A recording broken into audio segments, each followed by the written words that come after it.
O trabalho se chama Influências e mapeia exatamente como a nossa mente é moldada, tipo, de fora para dentro. É um prazer enorme estar aqui de novo e eu diria que o objetivo desse nosso mergulho não é apenas repassar teorias sobre o comportamento alheio, sabe?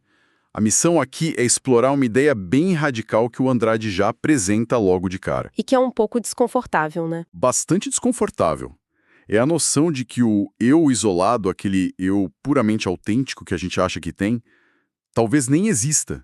Nossa, Sim, a nossa identidade, isso que a gente costuma chamar de personalidade, atua muito mais como uma imensa colagem de influências processadas e internalizadas ao longo da vida inteira. é uma perspectiva que, assim, muda o jogo completamente, porque levanta uma provocação fundamental para quem acompanha a gente. O quanto das escolhas do dia a dia é genuinamente autoral. Exato. E para tentar responder a isso, a ideia hoje é desconstruir esse conceito de livre-arbítrio, passando por vários campos do conhecimento. A gente vai cruzar a neurociência, a psicologia, eventos históricos e chegar até os algoritmos modernos. E o nosso papel aqui é justamente conectar esses pontos. É muito comum a gente pensar na influência como alguém tentando vender um carro ou um político discursando num palanque. Mas o panorama do Andrade obriga a gente a olhar para as forças invisíveis. Aquilo que a gente nem nota. Isso. Aquilo que atua sobre a estrutura psíquica e social sem que ninguém sequer perceba. E é interessante começar lembrando da própria etimologia da palavra influência, porque ela já entrega o jogo. O termo vem do latim influere, que significa literalmente fluir para dentro. Sim, fluir para dentro. E é fácil esquecer que isso começou como um termo astrológico. Lá na Idade Média, as pessoas acreditavam que existia um fluido invisível emanando dos astros que entrava no corpo humano e alterava o destino. São muito místico. Soa místico, claro, mas a versão neurológica moderna que a gente vai discutir hoje não foge tanto dessa ideia de algo externo invadindo o sistema, né? É uma analogia perfeita. Essa origem ilustra como a influência frequentemente opera fora do controle consciente. E para manter o rigor técnico, o texto base faz umas distinções muito precisas. Uhum. A persuasão, que vem de persuadere, é um ato deliberado, exige intenção clara. É o vendedor de carros. Já a influência, Ela é mais passiva. totalmente. Pode ser passiva e estrutural. Alguém pode influenciar uma geração inteira só pelo estilo de vida, sem nunca ter a intenção de convencer ninguém. E junto a isso, a gente tem a mimese. Do grego, mimesis, a imitação, que funciona como a argamassa do aprendizado humano. Certo, vamos analisar isso por partes. Se essa influência é tantas vezes passiva e o aprendizado humano é baseado em imitação, como é que isso se desenrola no nível físico? É aí que entra a neurociência. O trabalho do Andrade pontua que a influência acontece majoritariamente no nível subcortical, não é? Ou seja, a informação é processada antes mesmo do córtex pré-frontal, a nossa parte racional, perceber o que está acontecendo. Exatamente isso. A influência física flui para dentro e altera o julgamento sem pedir permissão. O conceito de priming, a preparação, é um ótimo exemplo. Aqueles estudos clássicos. Sim, os estudos do psicólogo John Bargh. Ele demonstrou que estímulos muito sutis no ambiente ativam redes associativas no cérebro que mudam o comportamento na hora. Tem aquele do café, né? Esse mesmo. Em um dos experimentos, os participantes seguravam rapidamente um copo de café no elevador. Alguns recebiam um café quente, outros um café gelado. Logo em seguida, eles tinham que avaliar a personalidade de uma pessoa fictícia. E o resultado é bizarro? Muito. Aqueles que seguraram a bebida quente tenderam a descrever a pessoa como muito mais calorosa, mais amigável, Apenas pela temperatura da xícara. a temperatura física alterando um julgamento moral. Sim, O cérebro confunde a sensação térmica nas mãos com a avaliação social. É um atalho biológico. E quando a gente adiciona isso à descoberta dos neurônios espelho do neurocientista Giacomo Rizzolatti, a coisa fica ainda mais clara. que são aqueles neurônios da empatia. Isso. Eles disparam tanto quando a gente realiza uma ação, quanto quando a gente observa alguém realizando a mesma ação. É a explicação biológica do porquê um bocejo ou um sorriso é contagioso. A biologia nos programa para mimese. Para empatia instantânea, o que nos torna basicamente máquinas prontas para serem influenciadas pelo ambiente. Então, se o nosso cérebro é biologicamente programado para copiar estímulos externos e economizar energia com esses atalhos, faz muito sentido que o comportamento de grupo seja uma força esmagadora. Sem dúvida. E aí entra o heurística da prova social do Robert Cialdini. Porque o cérebro gasta calorias preciosas para analisar cada situação de forma isolada. Então, olhar para o que a multidão está fazendo e simplesmente ir atrás poupa um esforço imenso. É puramente um mecanismo de sobrevivência. Na dúvida, siga o bando, porque o bando provavelmente sabe onde está a água ou onde está o perigo. O problema é que no mundo moderno, essa mesma heurística é usada para criar tendências de mercado ou validar comportamentos destrutivos. Com certeza. E já que mencionamos atalhos, a gente precisa falar sobre como o afeto atua nisso tudo. O cérebro está bem longe de ser um juiz imparcial. O Andrade aborda o efeito halo. Que é aquela nossa tendência de validar informações ou perdoar falhas quando a mensagem vem de alguém que a gente admira. Exato. A gente acaba baixando a guarda. É por isso que um produto medíocre vende milhões se for endossado pela celebridade certa. É até meio constrangedor pensar em quantas coisas são compradas só porque uma figura simpática estava lá no comercial. Mas, por outro lado, o material aponta que o afeto positivo não é a arma mais forte. Longe disso. O medo e a raiva ocupam o topo do ranking da influência. E a explicação biológica para isso é assustadora. E biologicamente irrefutável. O medo e a raiva ativam a amígdala cerebral, que é o nosso alarme de emergência. Quando a amígdala dispara, ocorre o que a gente chama de sequestro neural. Um apagão, literalmente. Ela inibe a atividade do córtex pré-frontal, que é justamente a área do pensamento analítico, do julgamento crítico, sob forte emoção, a capacidade de raciocínio lógico é simplesmente desligada. O senso crítico sai da sala. Sai da sala e deixa a mente totalmente suscetível a quem ofereceu uma solução rápida para aquele medo. Isso nos leva de forma muito fluida para a visão sociológica do assunto. Porque se o indivíduo já é facilmente sequestrado pelo medo ou pela prova social, o que acontece quando a gente junta milhares deles? A escala do problema muda. O sociólogo Emile Durkheim chama isso de fato social. Aquelas normas invisíveis, tipo a moda ou a moral da época, que exercem uma coerção real sobre a pessoa. E o Ortega y Gasset complementa isso argumentando que a massa tem um efeito nivelador, e quase sempre por baixo. Na massa, cria-se uma espécie de alma coletiva, não é? Onde a responsabilidade individual simplesmente se dilui.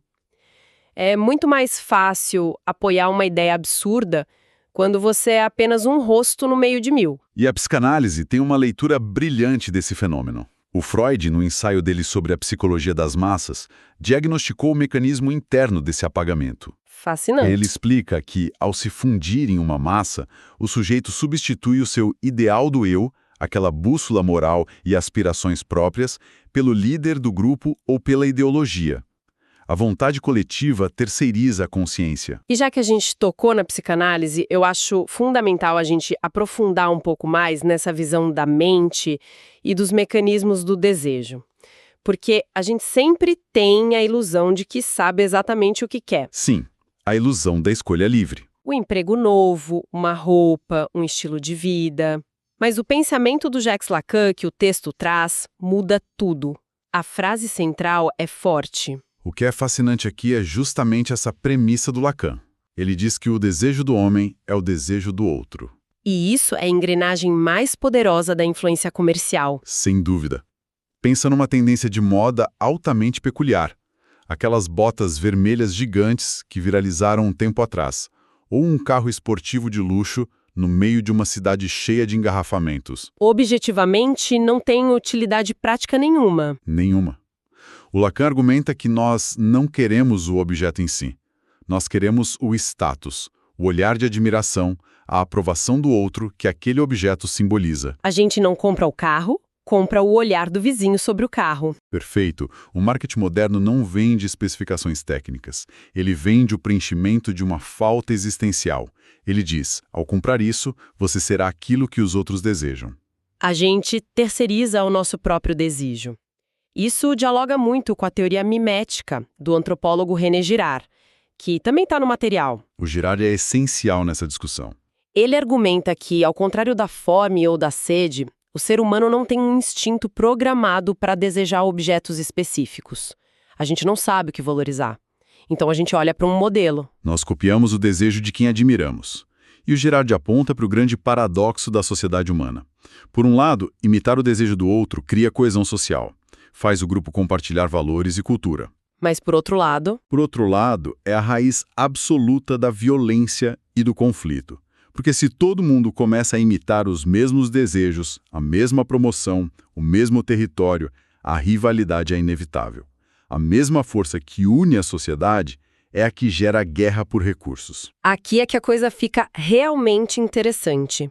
Se a gente pegar toda essa bagagem, o sequestro da amígdala pelo medo, a prova social, a diluição moral na massa e a imitação dos desejos, e aplicar na linha do tempo da história recente, as coisas ficam claras, mas bem assustadoras. A história é o laboratório de tudo isso. O texto revisita os anos 30 e 40, apontando de forma bem factual como a máquina de propaganda em regimes totalitários usou exatamente essa receita.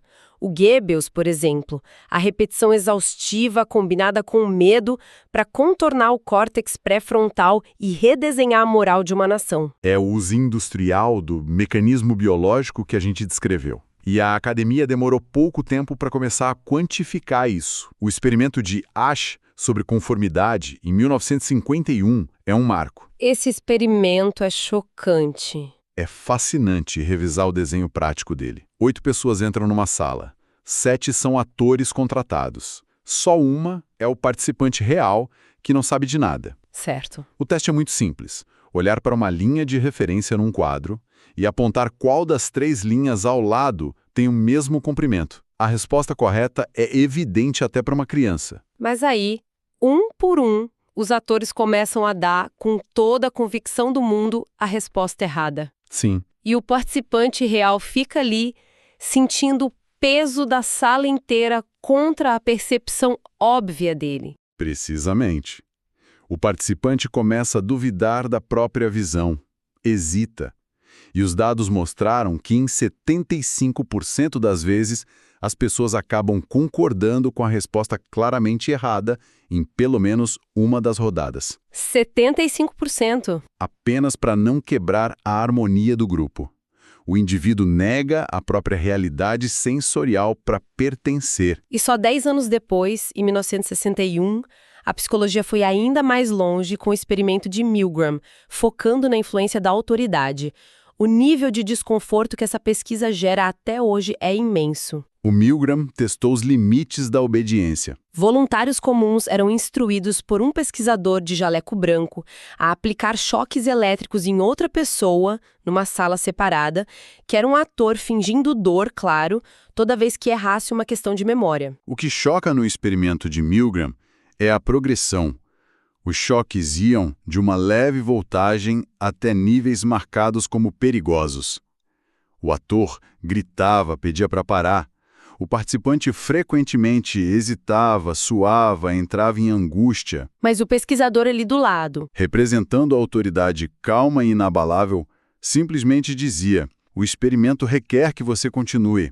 E a maioria absoluta continuava até a voltagem máxima. pessoas comuns cometendo atos cruéis por causa da autoridade. Ele demonstrou na prática a tese da terceirização da responsabilidade. A ordem vindo de uma autoridade reconhecida assume o peso moral da ação. É de uma clareza muito perturbadora. E, avançando na linha do tempo do Andrade, a gente chega em 2018, com o escândalo da Cambridge Analytica, O ponto de virada moderno. o marco da microsegmentação psicométrica, quando a tecnologia parou de usar propaganda de massa e passou a mapear traços íntimos, medos, inseguranças para entregar mensagens políticas sob medida. O que nos traz para o momento atual. como a pesquisa analisa a paisagem de hoje. O autor conecta todo esse passado de conformidade social com a realidade dos algoritmos de 2024 e 2025. Hoje, os sistemas de recomendação operam criando as famosas câmaras de eco. As nossas bolhas. E o grande trunfo dessas bolhas é a exploração massiva do viés de confirmação. A tecnologia entendeu que o nosso cérebro adora estar certo e detesta atrito cognitivo. A gente quer conforto. Então as plataformas cercam os usuários de informações, ideias e pessoas que refletem exatamente o que eles já pensam. O resultado é a radicalização, tanto no consumo desenfreado quanto na polarização ideológica. E o texto também detalha a economia da atenção, não é? Que se apropria do FOMO, aquele medo constante de ficar de fora, e usa injeções fracionadas de dopamina para ditar o que todo mundo deve pensar hoje. Uma engenharia social baseada na nossa biologia. E o que tudo isso significa? Somos apenas robôs? Se os nossos cérebros são programados para imitar, nossas emoções desligam o pensamento racional e algoritmos bilionários conhecem nossos medos, o material decreta o fim do livre-arbítrio. Isso levanta uma questão importante. É uma dedução natural achar que somos fantoches, mas a pesquisa é muito equilibrada ao dedicar uma sessão inteira à resistência. Existem teorias contrárias bastante robustas que defendem a nossa agência. A nossa capacidade de lutar contra a correnteza. Exato. O texto traz a visão do existencialismo, puxando a figura do Jean-Paul Sartre. Para os existencialistas, por mais que o determinismo biológico atue como um bombardeio constante, a escolha original permanece na mão do indivíduo. A influência forma o cenário, mas quem atua somos nós. Uma visão bem encorajadora. Mas também existem defesas psicológicas quase instintivas, certo? A pesquisa menciona a teoria da reatância psicológica, do Jack Brim. Cunhada em 66, e é algo que todo mundo já sentiu. É aquela vontade súbita de fazer exatamente o oposto do que estão te mandando fazer, quando fica muito óbvio que alguém quer te manipular. Um reflexo de autopreservação do ego. A reatância é a grande barreira natural contra a persuasão muito agressiva. E trabalhando junto com ela, temos a teoria da dissonância cognitiva, do Leon Festinger. Como funciona essa na prática? O princípio é que nós temos uma necessidade profunda de coerência interna. Se uma tentativa de influência entra em rota de colisão frontal com nossos valores nucleares, isso gera um atrito tão grande que a nossa tendência não é aceitar a ideia nova, é rejeitá-la prontamente para aliviar a tensão. Mas espera. Eu proponho um desafio prático a essa teoria. Se a dissonância cognitiva faz a gente rejeitar ideias que atacam nossos valores, como é que o esquema de radicalização nas redes funciona tão bem? Essa é uma excelente provocação. As fake news não deveriam soar o alarme e causar uma rejeição imediata? Por que a resistência falha nesse caso? A resposta é que os algoritmos mais eficientes não atacam os valores nucleares de ninguém. Eles validam esses valores. Como assim? O viés de confirmação que citamos antes atua como um cavalo de Troia. Se eu quero radicalizar um grupo, eu não apresento uma ideia oposta ao que eles acreditam. Isso geraria dissonância e rejeição. Em vez disso, eu ofereço uma ideia que concorda com eles, que diz seus medos estão corretos, suas suspeitas são válidas. Nossa, o algoritmo embala uma agenda externa no conforto da crença que a pessoa já tem. Exatamente. A influência ocorre sem gerar atrito. É uma manipulação por afinidade.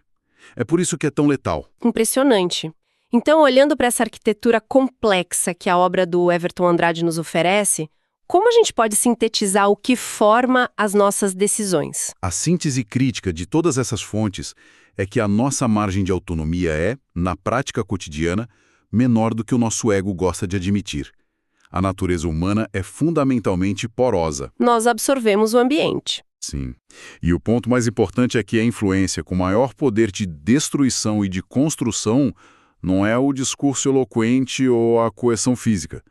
É a influência invisível, aquela diluída no exemplo cotidiano e no hábito social. O triunfo do marketing foi fazer as pessoas quererem sem saber que foram influenciadas. Perfeito. A conclusão da pesquisa não é o fatalismo, é um chamado à consciência. A liberdade real não está em tentar construir um muro isolando a mente das influências externas, porque a nossa biologia não permite isso.